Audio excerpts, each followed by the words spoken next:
Welcome back to First Pitch. I'm Marco D'Angelo in doing hosting today for the Prez. He is returning from his vacation.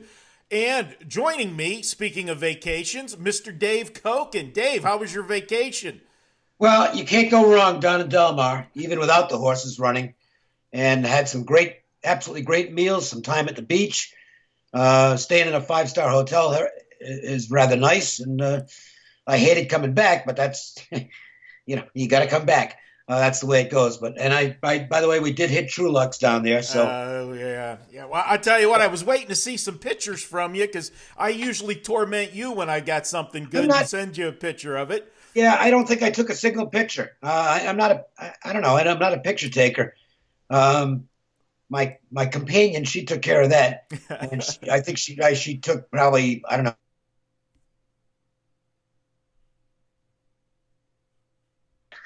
That's good stuff there, Dave. A little jealous, buddy. A little jealous not getting to True Lux, but maybe I'll still get down there for a weekend. See how the schedule plays out. Dave, I'll give you a quick tip. There's a place called Red Tracton's. It's an old school restaurant. It's right near the track. You know where the fish market is, right? Right next to it, kind of down the street. Right above that. Yeah. Absolutely fabulous prime rib. Old school restaurant, kind of an old school downtown Las Vegas restaurant with the low ceilings and those horseshoe booths. Oh yeah, very nice. So and it's been there forever. Red Tracton's is the name of it, and the prime rib it's really good. I'll have to check that one out. The list is getting too big of places to go when we go to Del Mar and stuff, because we're going to have to start adding days to get all of our favorite restaurants in. What's wrong with that?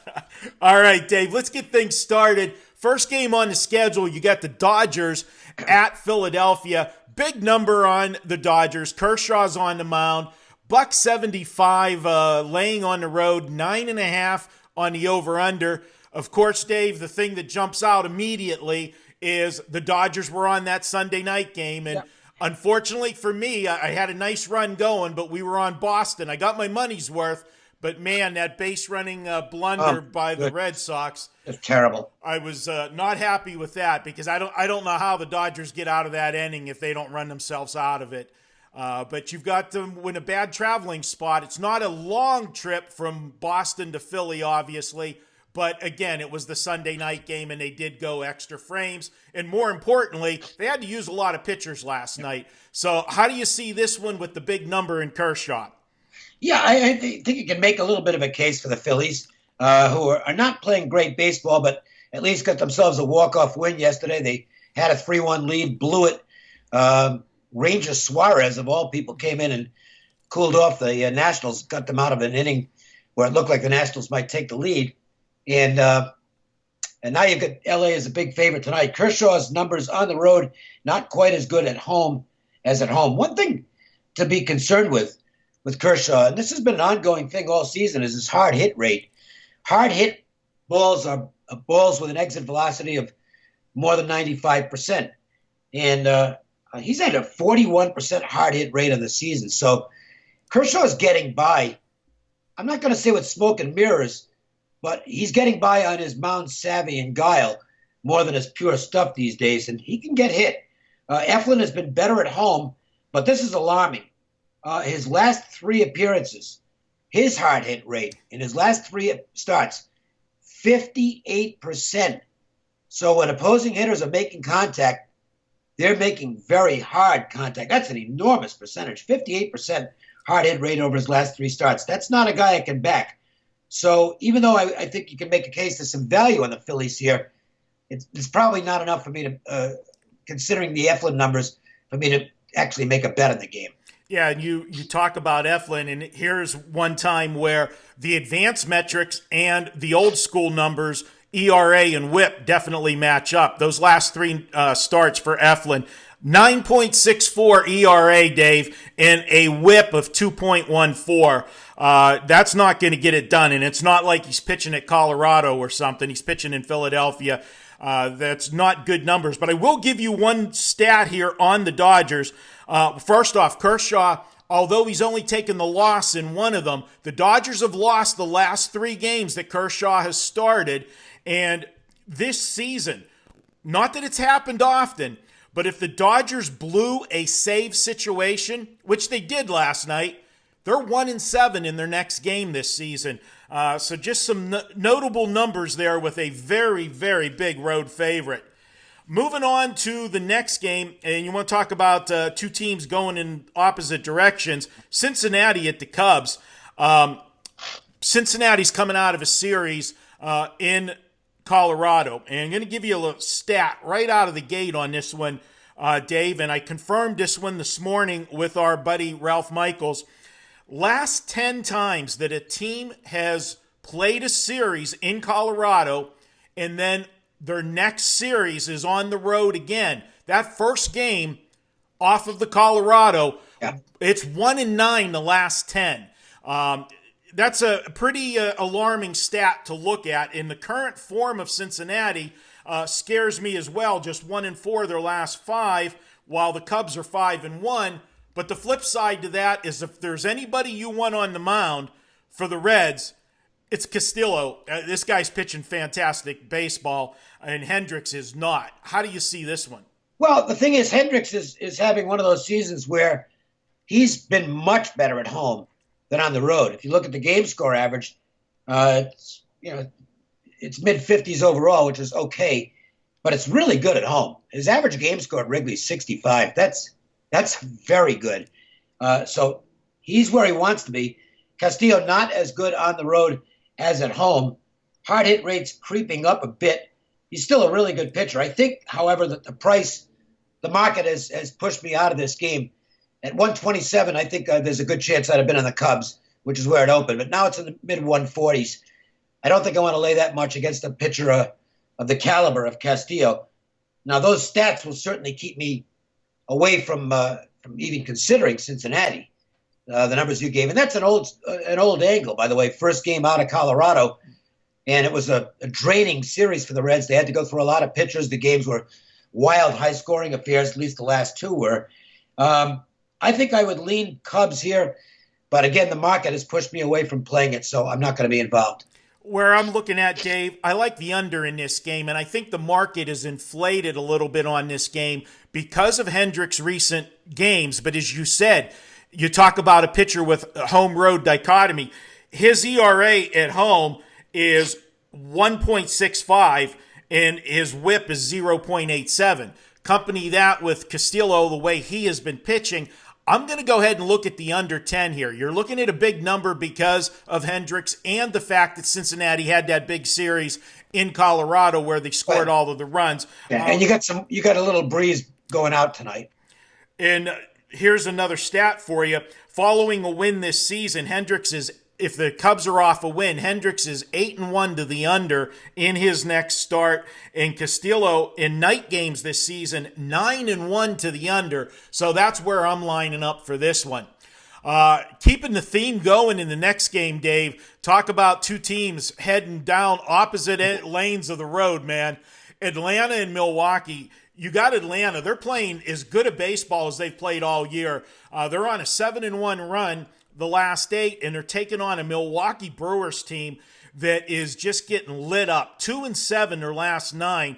But Dave, the surprising part about Milwaukee, the strong suit of this team, has always been the pitching. We look bullpen and everything, starting pitching, some mediocre starters, but they're not getting anything anywhere from the pitching right now. This is a team that I don't know how I can back them, and especially with the guy on the mound tonight, Adrian Hauser has just been just a gasoline. They've been lighting him up like a piñata.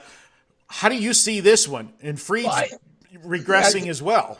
The Brewers are kind of what I thought they were going to be. I bet them under on the win total this year, and that bet is starting to look better. They pulled out a lot of close wins early, but this has been a very average team all season long, and now their record is starting to look like an average team at 48-46. Adrian Hauser is not a go-with pitcher. He's made 5 starts. 1 qualified as average. The other 4 were not even that good, so he's not a go-with guy. Max Fried, I would grade him as kind of an average guy. If you look at his overall numbers, I think that's where he fits. But an average pitcher can get some good things done with this Atlanta offense, and they're just rolling right now. 57-37. They've moved to 20 games over 500, playing really good baseball. I made this line 120 on Atlanta. It's a little bit cheaper than that. In fact, seeing the Brewers right now, minus 105, so it's pick them minus 105 either way. I'm getting interested in the Braves here. For me, I can't back Milwaukee under any circumstance in this game. Atlanta, I'm a little bit concerned about Fried. I think this is a spot where you look at his last few starts. I think we're starting to see the regression on him. In the bats with Atlanta, they're going to get to Hauser. I think for me, if I'm involved in this one, to me, I lean to Atlanta, but I like the over better, Dave. You still got, some problems with the Atlanta bullpen. They're not, the most reliable, and when you got a starter that, might only give you 5, you're going to have to get into that bullpen. 10 runs, the way the Braves can put up runs. Now, granted, they had some low-scoring games over the weekend, but that's at San Diego, and that's definitely a pitcher's ballpark. I think Atlanta lean and looking at the over for me. Moving to the next one, my Pirates, not a good series in Chicago this weekend. St. Louis got a big win yesterday off of Zach Greinke. You talk about a guy that had been pitching phenomenal. Greinke, they steal a win there yesterday. Wainwright was scratched on Friday for back spasms, comes in and pitches on Sunday. Mikolas was supposed to go yesterday, just pushed him back a day in the rotation. Musgrove for the Pirates, Dave. He's been the most consistent of the Pirates lately. He's pitched well in his last 3-4 starts. How do you see this one? Yeah, Musgrove he's okay. I think he is what he's going to be for his career, which is a guy who's fairly average, probably a number 3 starter, and not a bad guy to have in the third spot. Mikolas is 2 different pitchers. He's a Dr. Jekyll and Mr. Hyde. He's been really bad on the road, but he's been really good at home. You look at that average game score in his home game, 62, using the old Bill James game score scale.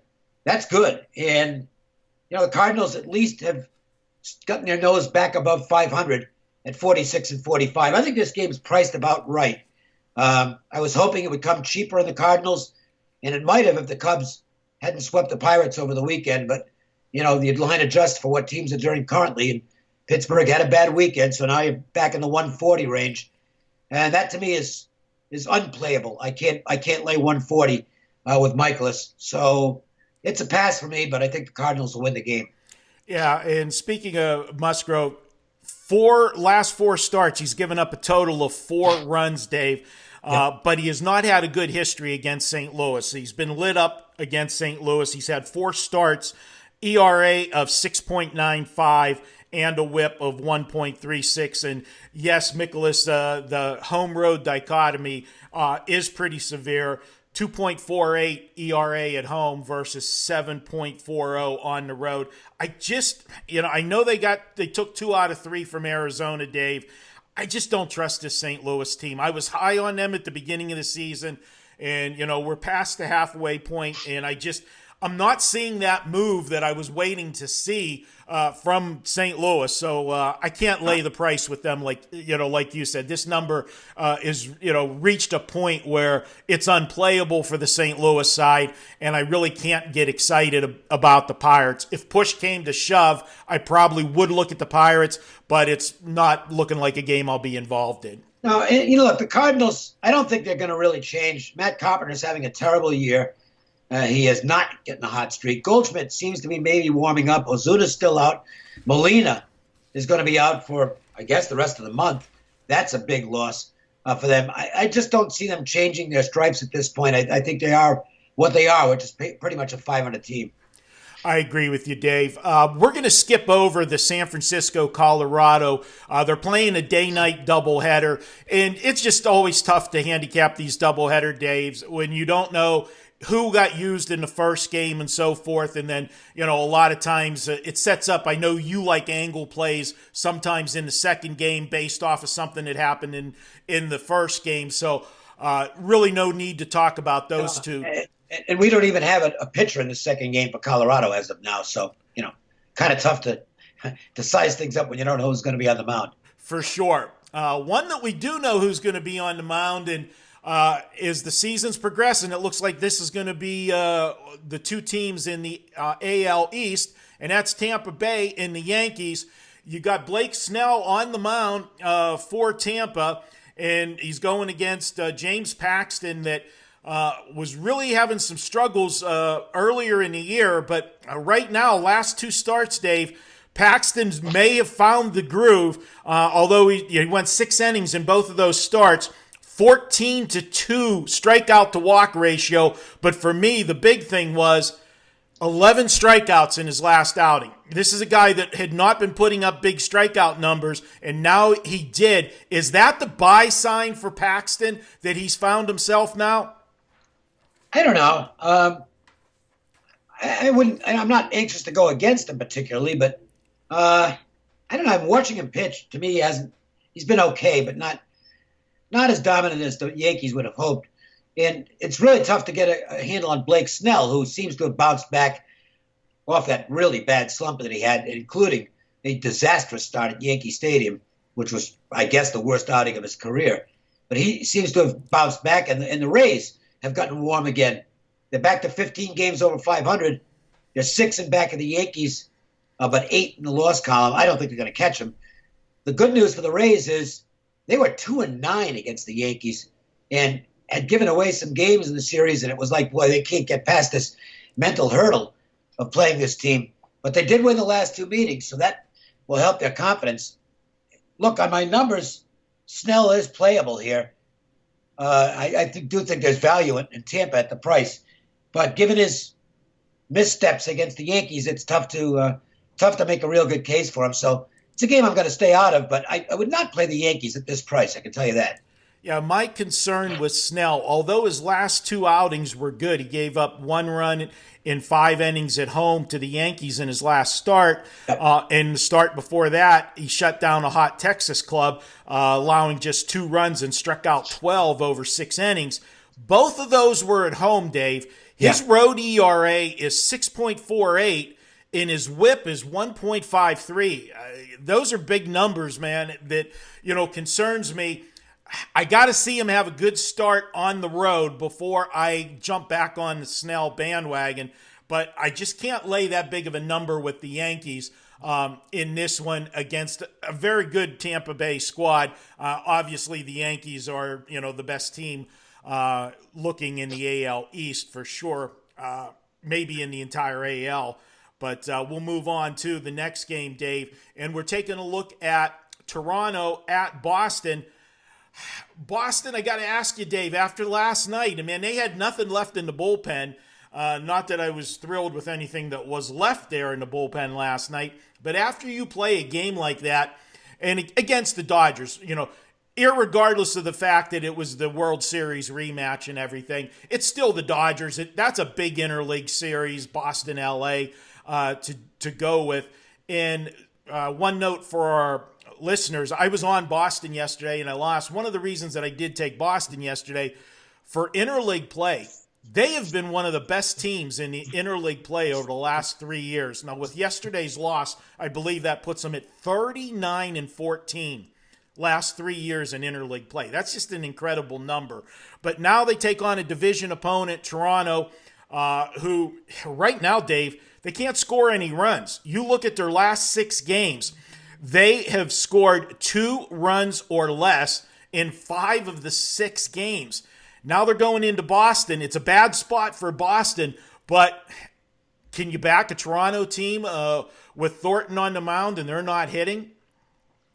Well, you're getting a big price, which certainly makes it a little more palatable to take a chance with the Blue Jays. Trent Thornton's an interesting guy. He's got good stuff. And you can see that by his strikeouts to innings pitched ratio, which is really quite good. And he's been good on the road, much better on the road than at home. He's actually got a really good game score average on the road, 57, which is nice. And hitters are not making good contact against him. Last 3 starts, just a 29% hard hit rate, which is excellent. The thing on Thornton, and this is why I don't know if he's going to be a keeper or not, he's got a lot of moving parts in his delivery. If you watch him pitch, he's a guy who can get out of whack mechanically because he's got all those moving parts in his delivery. So, he's always going to be a question mark to me. But the flip side of it is Porcello just not having look. He's been an average guy all season long. He's not in great form right now. His numbers at home on the season are not particularly attractive. It isn't a great spot for the Red Sox. I think at the price, if you're looking to take a gamble on an upset special tonight, I think the Blue Jays might be your spot. And we talk about it not being a good spot for Boston. This stat's going to blow your mind, because if I told you a team, the game after they had to have their bullpen throw 7 or more innings, you would think that's a major disadvantage for the team in their next game. However, over the last 2 seasons, Boston is 16-3 if they use the bullpen for 7 or more innings in their last start. That's only stat I can give you there on Boston. But again, it's a big number, and off of the big game, I'm not going to be involved in it. The next one is Detroit at Cleveland. And the Tigers, they finally salvaged a game yesterday, and that's probably only because there was a last-minute scratch on the card. I even sent out a tweet yesterday doing a little jab at our buddy Johnny Detroit.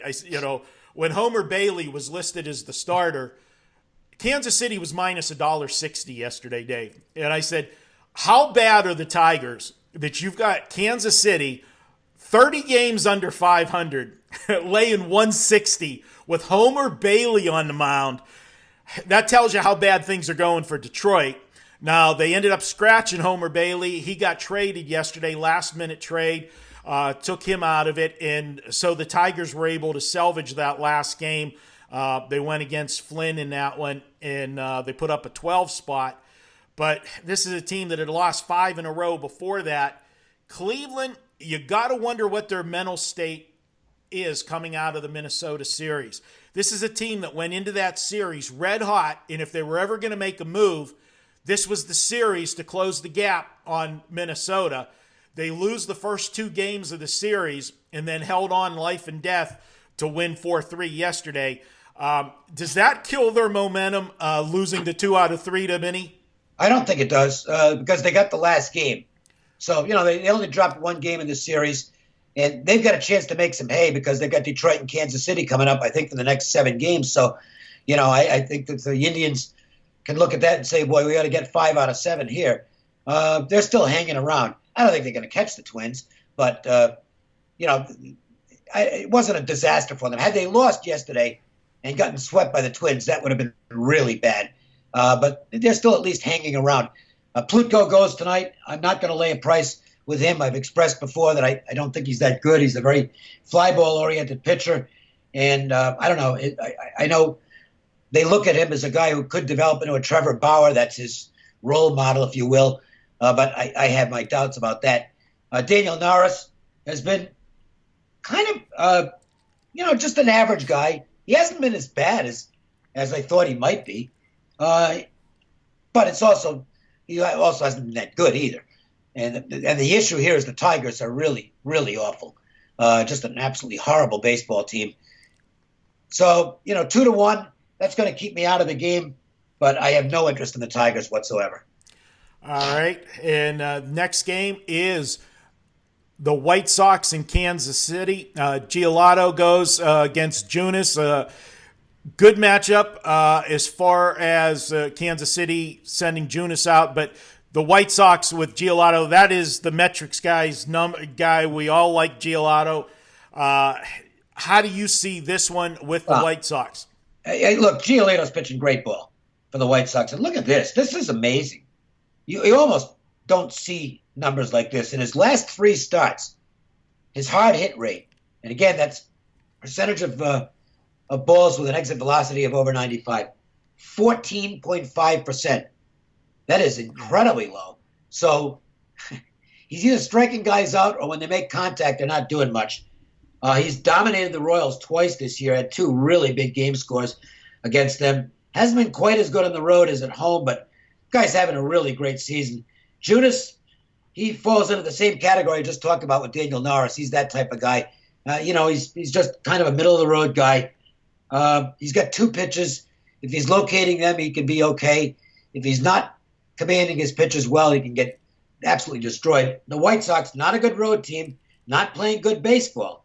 But with Giolito on the mound, I'm actually very surprised at the line movement in this game. Opened 130, and it's come down to the low 120s, even below that at a couple of spots. I'm seeing as low as 115. I don't agree with that line movement. And the White Sox are starting to interest me at what is now a cheap price on the road. Yeah, going to that last start for Giolito, he against the Cubs, I had a big 5% play on the Cubs in that game. And his undoing was the 5th inning, Dave.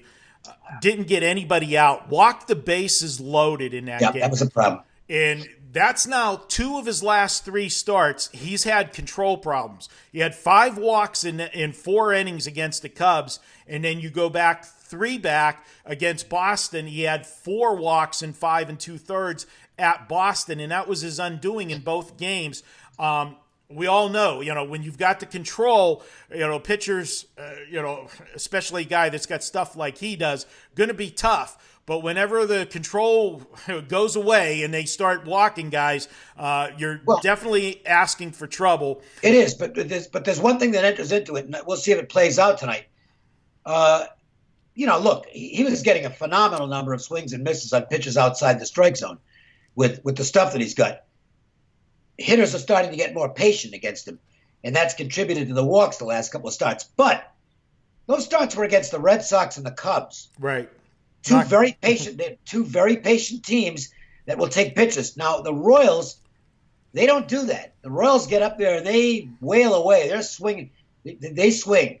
And so his stuff, I think, plays better against a team that's not as disciplined at the plate in the Royals as opposed to the Cubs and Red Sox. I think he's got a good chance to get back on the beam tonight. Going to the next one, Dave. Houston at the L.A. Angels.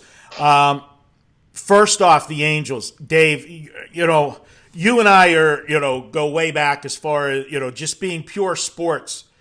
I can't tell you of watching a game, the first home game for the Angels. Oh, boy. You want to talk about, just literally chills going down your spine watching that game.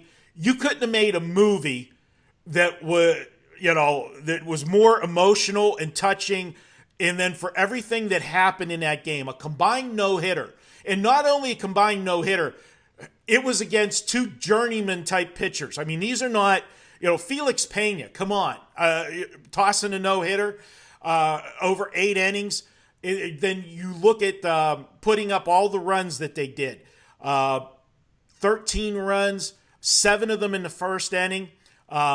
Did you hear Trout's comment after the game? Just crazy. You pitch the no-hitter, you score 7 in the first and 13 runs for the game. What's his birthday? 7/13. It's just scary. What a scene it was.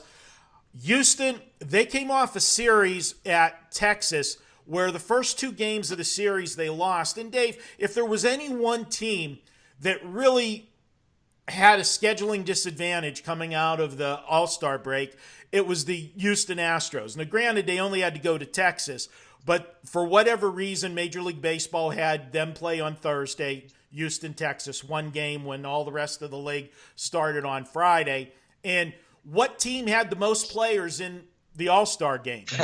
The Houston Astros. So they got no break at all and then had to go from the All-Star game, 1 day off and then play on Thursday. And they were sluggish the first 2 games of the series. But then, they won the final 2 of the series. They had no problem scoring runs. And when this team starts hitting the baseball with that lineup, you got to hold your breath with whatever pitcher you're putting out to face that lineup. How do you see this one in Anaheim? Are you going to ride the emotional run of the Angels, or are you going to look at the numbers here with Houston? Well, this is the rough spot for Houston because this is the last spot in their rotation, and they keep on plugging guys in. And really, it's fair to say that none of them have been working out. So tonight they're going, I think, with a bullpen approach tonight. Joshua James will get the start. I would guess maybe 2 innings from him, and then it's going to be turning it over to the bullpen. So these are games I don't like because I really don't know what that bullpen rotation is going to look like. And it's tough to size a game up when you're pretty sure you're going to get four, maybe even 5 pitchers working for the Astros. Griffin Canning will go for the Angels. I've talked before. I'm very impressed with him. I think he's a keeper. Look, he's had some rough spots here and there, but most of them have been on the road. He's been very good at Anaheim. But I doubt that Mike Trout will be in the lineup tonight. He left yesterday's game with a calf issue. He's getting an MRI today. He was insistent after the game that it's not serious and that he doesn't expect it to be anything lengthy. But it kind of sounds like he's probably not going to be in the lineup tonight. And you take the best player, one of the best players in the history of baseball, out of the lineup. I know you've got that thing where we talk about the team galvanizing when the best player's out and really coming together. It's still, you take Trout out of the lineup and it changes that entire lineup. So it's kind of an I don't know type of game for me. I don't see anything in the price that makes it particularly worthwhile either way.